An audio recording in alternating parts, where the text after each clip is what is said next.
Okay, so welcome to the bite-sized training workshop on Thursday. It's going to be a regular event. I can't promise every Thursday, but 2 or 3 times a month I'm going to jump on and do a workshop like this. The format's going to be half an hour of me, pretty much. Then I'm going to break you into groups to compare notes, meet some other people, networking. The rules of these meetings are no dating, no politics, no religion, no swearing. As you know anyway, but you've got some great people on the call. You may find your next best client or customer, see how it goes in the breakout rooms.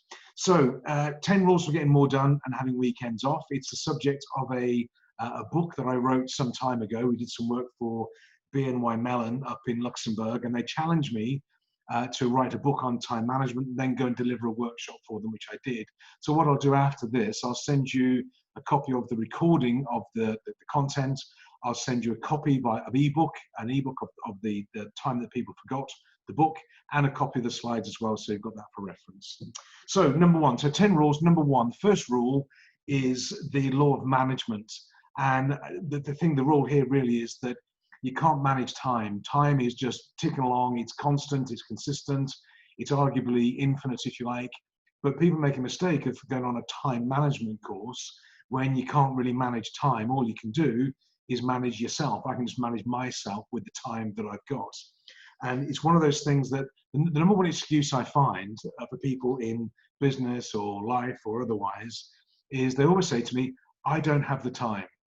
And I've actually got a list, and I'll send it over to you as well, of all the top excuses that people have or they use with me while they're late or they're not doing things or not making decisions. And time is pretty much the number one on the list. But the first rule is to take this responsibility for ourselves, for how we manage our time and our business and our schedules as well. Time is an external thing, whereas we're an internal thing. So management is internal. We've got to stop blaming time. And I saw Elon Musk. He was talking about his business. He's got the world's most valuable, which I think is bizarre, world's most valuable car company. And he just put a rocket and put some guys up onto the International Space Station. And the rocket was landing itself on a barge that was a robot that came back to harbor by itself. And this guy is running a massive car company. He's building rockets, putting people into space. He's got a robot barge, rockets that land themselves on the base again. And he's got the same amount of time as we've all got. So time is not really a constraint. It's what we do with it and how we manage ourselves within that constraint. So job number one is we've got to take some responsibility and stop blaming time and get it all back under control and under schedule. So the next 8 or 9 rules are really how to get it all under control so that we have control of ourselves and we get more from the time that we've got. So rule number 2 is a law of vision. And this is, if you imagine that there's a number of productive days that we all have during the year. And it's probably the day before we go on holiday. So when you've got to go on holiday, you've got to go to an important meeting, you've got a plane to catch, whatever it is.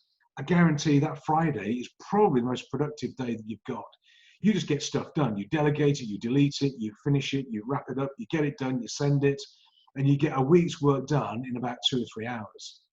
And that's only because you've got a deadline, you've got a vision, you've got a goal at the end of it. Now, in business and life as well, one of the main motivators that we have is why are you doing this? What's your goal? What's your vision? What's your reason? What's your budget? What's your forecast? And if that's not absolutely crystal clear, it means that it's sort of negotiable. We can delay it. We don't need to do it now. We can do it tomorrow. We can put it off, or we can procrastinate, or we can just take too long to do things. I was chatting to somebody in the UK during the week, and there's nobody on the call. Everybody's quite safe. You're okay. I'm not going to pick on anybody. But they're talking about doing a video. And I know some of you guys do regular videos, and it takes a little bit of time. And I was challenging him to do some video work to put up onto YouTube and LinkedIn. And he said, I haven't got time to do videos. I said, well, how long does it take you to do a video? He said, well, if I do a 3-minute video, it takes me about 2 hours to think about it, 2 hours to plan it, 35 takes to get it done, and then I go and redo it again. So it's to do a 5-minute video, it takes me a full day. Well, that's mad. It shouldn't take a full day. I do videos every day.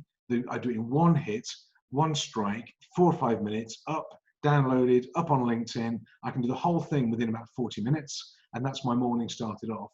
So it's having a goal and a target, having some reason or purpose for you to be doing what you do. And if you've got a real driving purpose and a passion, like going on holiday tomorrow, something like that, that will absolutely increase your productivity and your efficiency, which we'll come on to later on. But have clarity of purpose. It could be daily, it could be weekly, it could be quarterly or monthly, it doesn't really matter. For me, what I find, we are busy in the business, and I have a goal and a target each week, and we have a gift to ourselves each weekend. Now, our gift this weekend is going to be cutting the hedge down at the new house, but anyway, but we reward ourselves with something for having a good week, for getting all the targets hit, or for doing things creatively and productively. And one of the rules that I have, and I think most people know this, is if I'm ever late for an appointment or a meeting or a conversation, and the internet hasn't crashed down around us, I don't let people know. If I'm ever late for a meeting or an appointment, I give the person I'm supposed to be meeting a bottle of champagne. Now, if I was going to get a bottle of champagne back from people, not just on this call by any means, but if I got bottles of champagne back from people I speak with when they're not on time for calls, appointments, or meetings, or sales, or whatever it is, I would have a cellar absolutely full of crates of champagne. In fact, I might put that as a rule later on. So you imagine that level of commitment. If you had to give a bottle of champagne to everybody you were late for, how many bottles of champagne would you have to give away? So it's having that vision and having the discipline to go around as well. But vision and purpose is one of the key things that drives. It's like having that holiday booked. When you've got no choice, when it's a non-negotiable goal, you'll just crack on and you get rid of all the junk and all the rubbish. So having a real powerful vision is critical. Number 3 is, again, one of my favorites, the efficiency and productivity. There's a fabulous book I'd like to recommend to you. And it's this one, you can see it here, called The 4-Day Week by a guy called Andrew Barnes. And I use this book in my seminars and workshops. And what he did, he runs a big an insurance company in New Zealand. And he said to everybody, look, what we're going to do is you can work 4 days a week. We'll pay you for 5, but you've only got to work 4 days a week. You get the same pay, you get the same conditions, you've only got to be here for 4 days a week, but I want the same level of output. Same work, same content, same output, but only 4 days a week. And you can Google this. You look at the 4-day week. I think it's 4dayweek.com or .co.nz. There's a white paper on this, a study of how he did this. And what he found was when he said to people, you can work 4 days a week rather than 5, but you paid the same but want the same output. By definition, productivity went up. They did more work in 4 days than they were doing in 5 before, which is this measure of productivity and efficiency. And you can measure this for yourselves and for your people. So for me, I look at my efficiency. Now, efficiency is, let's say I allocate in my business, let's say 40 hours a week. So of those 40 hours I've got that I'm productive or working in my business, how many hours am I actually producing value for? And that could be either client work, it could be sales meetings, it could be content generation. Now for me, I'm pretty clear on my schedule. Let's say I allocate 40 hours, I can get up to around about 35 productive. So that's pretty full on. I'll explain how I do that. And then the next one is, well, every hour that I'm physically working, what is my level of productivity? What's my output? It could be manufacturing of widgets per hour, it could be documents, it could be quotations, it could be anything, but how productive am I with that hour? And the rule that I have is that I have a rule in my mind that every hour I spend, I should be on what I call €1,000, £1,000 an hour work. Either adding €1,000, £1,000 an hour to my clients, or being well, so adding value to 1,000 an hour, or generating income and value to the business of 1,000 an hour. Anything below that, I don't touch it. Anything below 1,000 an hour, I delegate it out. I get people to do it for me. I have a team, I have people, we have subcontractors, we have all this sort of thing. I want to focus on this high value work, which means I can really drill down and focus on, one, what I'm good at, I think, and secondly, where am I most valuable to my company, to my business, and to my clients as well. So it's that efficiency is how many hours are you physically working in the time you give it, and then productivity is with the hours you're actually producing, how productive are you? So you can measure both of those for you and your team, but those are key drivers. And it's you can look at this in terms of the work with, it fills the space that we give it. It just does. I guarantee if you give me 5 hours to do a job, it'll take me 5 hours. If I give you a week to do a job, it'll take you a week. If I give you that same job for 2 days, you'll figure it out. You'll do it in 2 days. That's what happened with the 4-day work week. They found that they give people less time. the work gets done. And what happens is all the inefficiency evaporates. And this law of vacuum, where you create space and you fill it, you can try it out. I know IKEA, or IKEA, as we say it over here, book on Audible, thanks Aaron. IKEA is open now. Now you can go to IKEA, and you can buy a little table. It's about $10, and it's called LACK, L-A-C-K. It's a little square table, 4 square legs, very, very basic. It's about 600 mil by 600 mil. Now, get one of those tables for $10 and put it all together and just leave it in the middle of your office or lounge at home or sitting room, something like that. Put it in the middle of the room and see what happens. Because what you've done, you created space in your environment. I guarantee what's going to happen. Give it a week.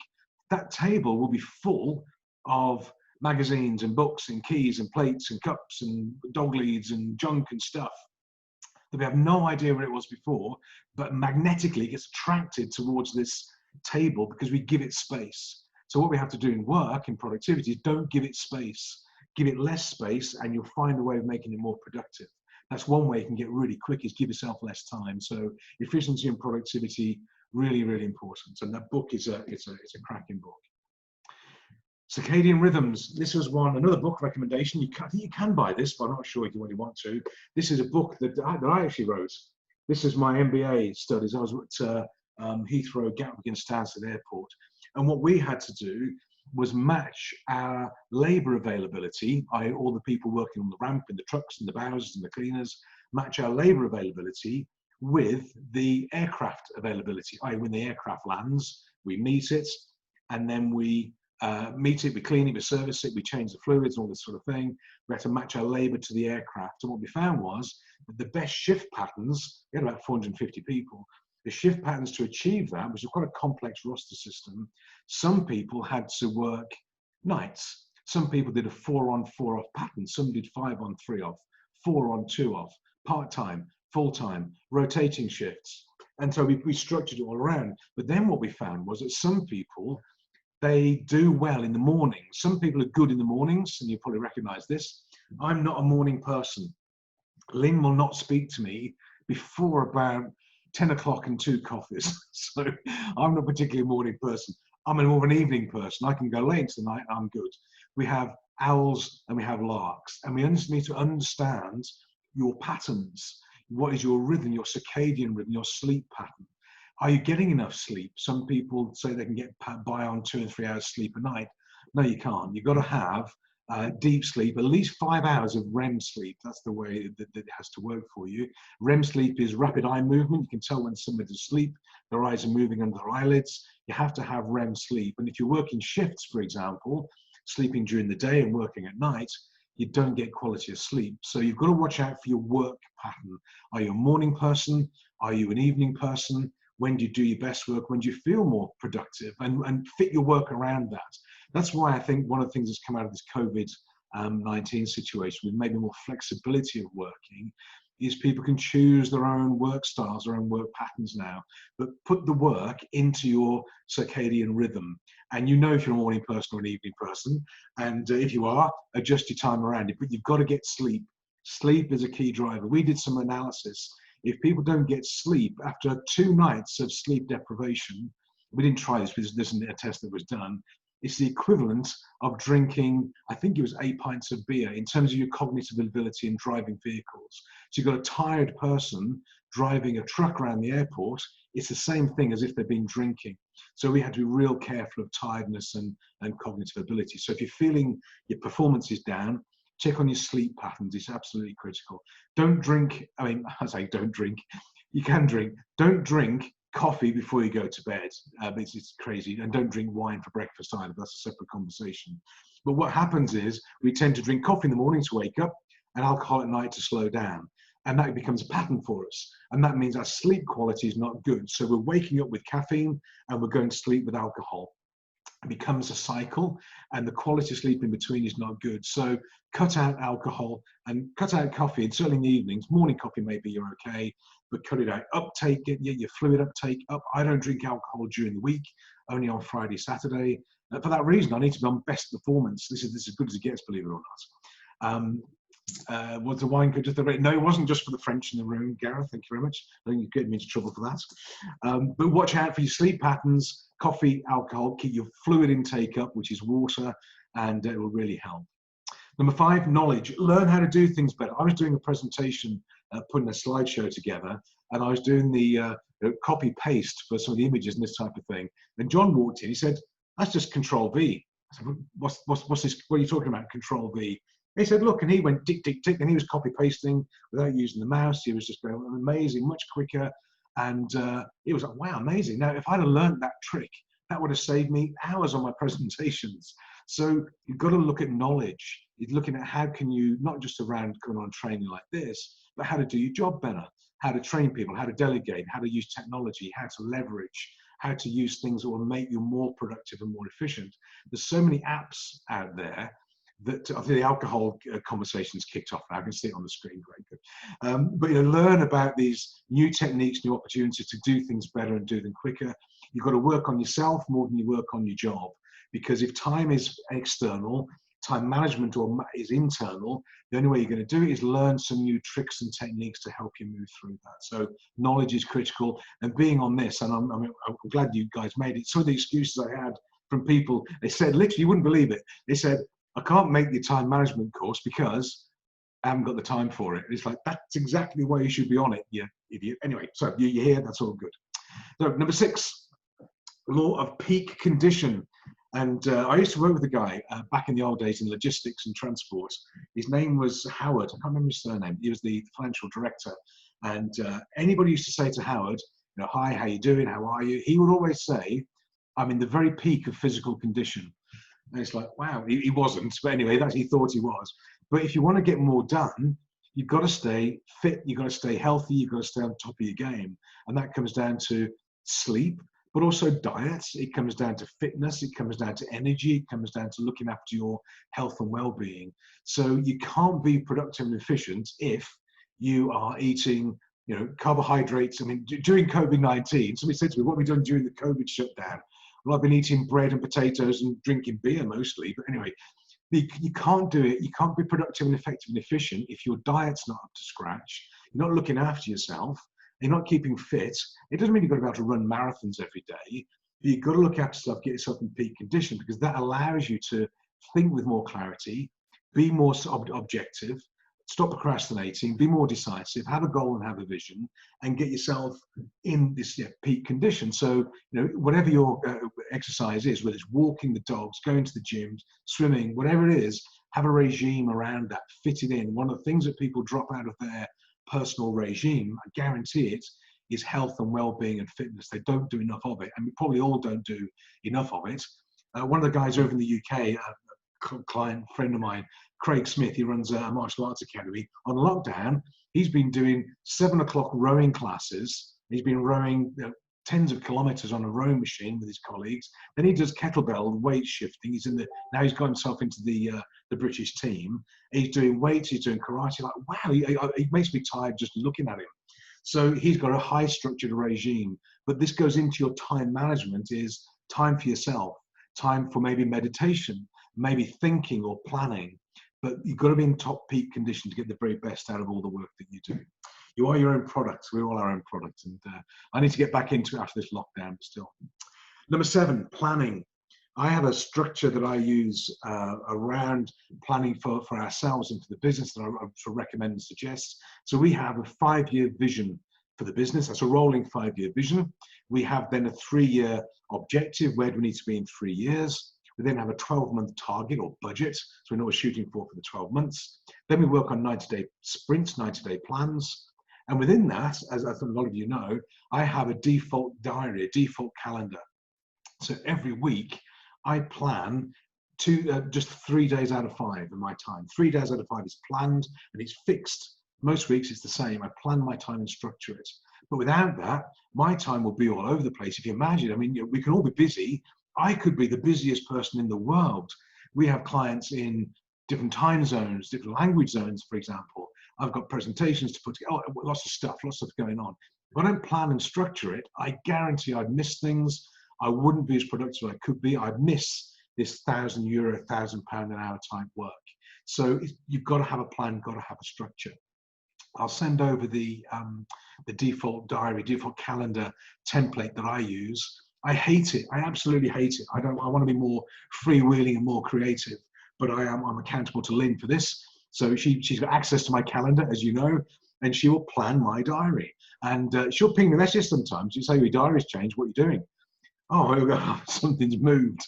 I'm not allowed to change it. And it's not because we fight with each other, but we know if I keep those 3 days consistent and clear, and Sundays may start at 6 in the morning and through till 8, 9 o'clock at night.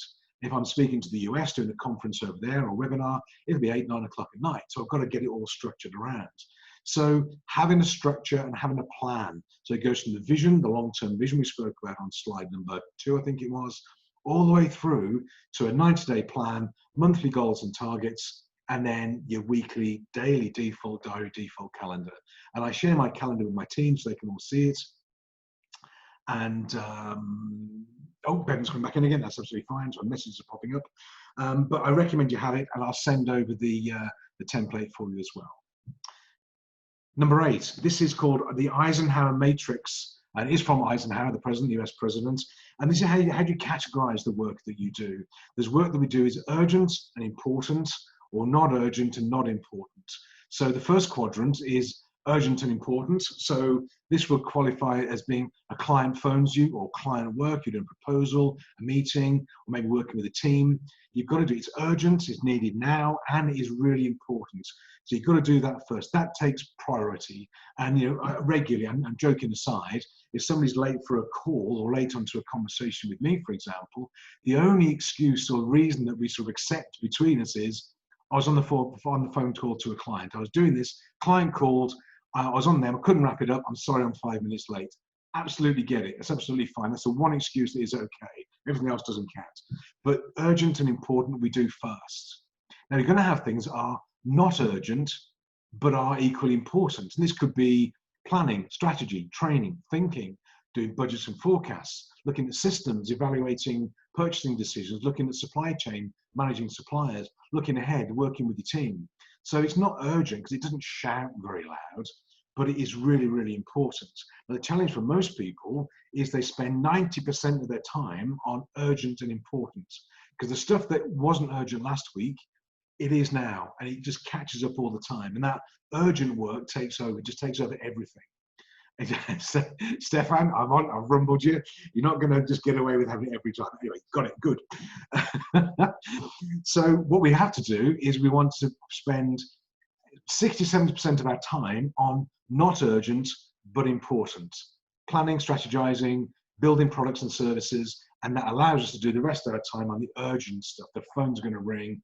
I schedule, all the work that I schedule is what I call non-urgent. It's really, really important. It is client meetings, but they're not urgent. They're scheduled, so I can schedule that, do it later.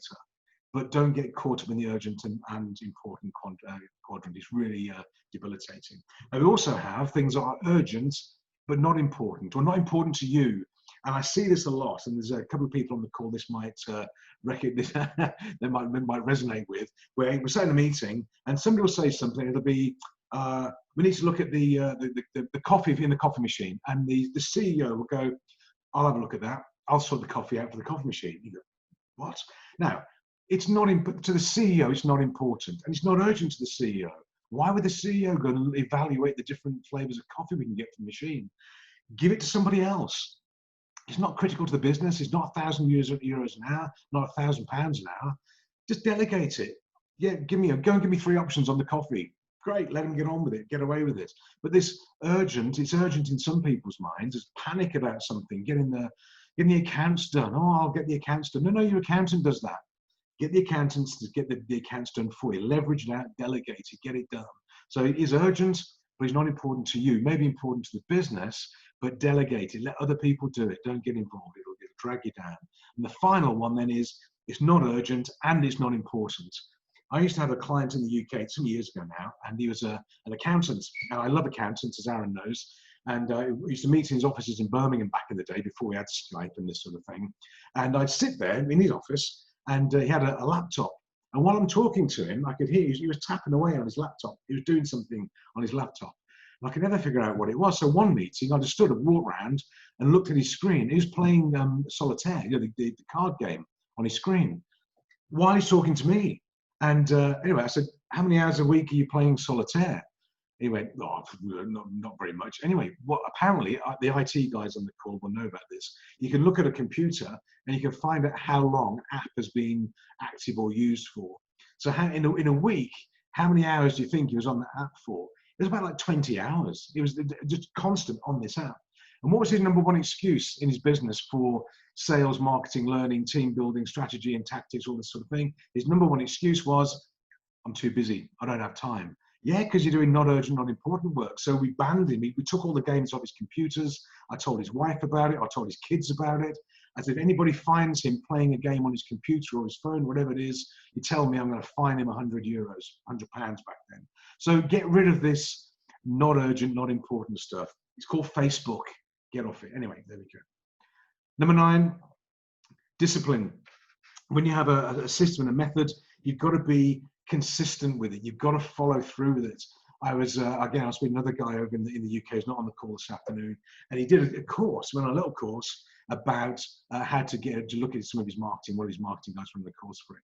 He said it's absolutely brilliant. He said you do this, you do this, you do this, you do this, and it generates all these things for marketing. That's fantastic. He said, but I'm not doing it anymore. So what do you mean you're not doing it anymore? He said, well, it worked last week, but I haven't got around to it this week. Well, it's not going to work then, is it? If you find something that works and it gets you more productive, more efficient, and gets more time, keep doing it. You've got to have some consistency, some accountability to it. So one of the guys back in the day, and this is before, nobody on the call now, he was a construction company. Time was a challenge for him, and we managed to get him to have Fridays off, so he could do his work in 4 days a week. He wasn't allowed to go to the office. That was the rule. I said, if I phone the office and you're there, then I'm gonna fine you. And I remember he hated cats. He was allergic to cats. Nothing against cats personally, but he hated cats. I said, every time that you're there on a Friday when you shouldn't be there, I'm going to take £100 off your credit card and give it to the local cat charity, which is like a double whammy for him. He said, but if you phone me, I'll just pretend I'm not here. I'll ignore the call. Then no, I'm not going to phone you. I'm going to phone your team. I'm going to speak to your foreman. If the foreman says you're in the office, that's it, you're done. Oh my goodness. So anyway, bit of fun, bit of accountability, but you need a discipline because we are by nature, most of us are lazy. I mean lazy, but we like it to be comfortable. We like it to be gentle and warm and nice. But that's not productive and efficient and 1,000 an hour. So you've got to have that drive, some heat, a bit of accountability behind you as well. So set a regime and then hold yourselves accountable to it, but don't let it just taper off. It's like the New Year's resolution. You're going to go to the gym 3 times a week. Well, you don't do. You do it in January, it's twice in Feb, once in March, you never see it again. The gym business is the best business in the world when out of COVID because they have all these members and nobody goes there. It's great, perfect. Anyway, there's a business opportunity for you, I suppose. And finally, rule number 10 is the law of no. Just say no to people. And the number of people I said that they say yes to everything. Yeah, I'll do that. I'll look after that. I'll do it. I'll sort it. And the classic phrase they use is, if you want something doing, do it yourself. No, you don't. If you want something doing, you delegate it. If you want something doing, you hire somebody better than you to do it, and you delegate and let them get on with it because you're generating 1,000 an hour. Now, if you were generating €1,000 or £1,000 an hour for your business, would you then go and do the work that is only going to cost you €20, £20 an hour to get somebody else to do it? Of course you wouldn't. But you've got to find that focus of 1,000 an hour, and then you delegate, you get rid of it and say no to things. Stop putting monkeys on your back. If you've read the 1 Minute Manager Meets the Monkey, get rid of them. Take the target off your back. Stop saying yes and put pressure, positive pressure, on your team. Stop accepting all the work. Your team shouldn't delegate up. You delegate. Delegation goes down, not up, not the way around. I remember when I was working at the airport, I was working for a division of Aer Lingus, the Irish carrier. And occasionally the chairman of Aer Lingus would come across, we had an officer over at Heathrow, and I'd go and see him sometimes on a Friday afternoon if he was around. I'd go wandering and say hello, and we'd book an appointment and go and see him at sort of 4 o'clock on a Friday. I remember once I got there and it was about 3:30, and I went into the anteroom and he's the old man in, and his PA said, yeah, he's in, but we can't go in yet. I said, that's fine, that's okay. I said, what's he doing? I'd had a bit of intrigue. What's he up to? What's he doing? And she said, oh, he's thinking. So what do you mean he's thinking? Well, he just walks around the office and thinks on a Friday afternoon for an hour and a half. Well, okay. I didn't believe it. Anyway, went to see him. So he's a lovely guy. I said to him, just out of interest, you're I think her name was Kim. Kim says you had an hour and a half just wandering around the office by yourself thinking. Is that right? I went, yeah. I schedule thinking time. He said that's the most productive, efficient use of my time is thinking time. Anyone wants to see me between 2 o'clock and 4 o'clock, whatever it is? The answer is no. I just freeze my diary out. I do my thinking time. He said I might be here. I might be sat at my desk. I could be wandering around the airport. It's thinking time. So wow, what a great idea. How many of us should have thinking time in our diary that is not when we're sat at the dining table with our family, checking our emails on our smartphones? So you've got to ring fence your time. Otherwise, your time leaks into everything else you do. Say no to things, and that'll probably be one of the number one gifts I can give you, I think. So say no to stuff. Okay, so those are the 10 rules. What I'm going to do is I'm going to pause recording in a second, and then I'm going to drop you into groups, so that's okay. Before I do that, any questions for me before I drop you into these magical rooms? We're going to go for about 15 minutes in the room, just compare notes with each other, bring you back and wrap it up. Any questions for me before we do that? Is everybody happy? Everybody happy? Somebody put a yes or something. I can't see you, so put a yes up or something, or a post or a comment. Are you still there? Are you still alive? Excellent. Good. Aaron, you're a rock star. Thank you. Okay, so I'm going to pause the recording. Linda, I love you as well. Bevan, I love you even more. So what I'm going to do, I'm going to pause recording, and then that means the official bit's done. I'll drop you into rooms, and away we go. So pausing recording.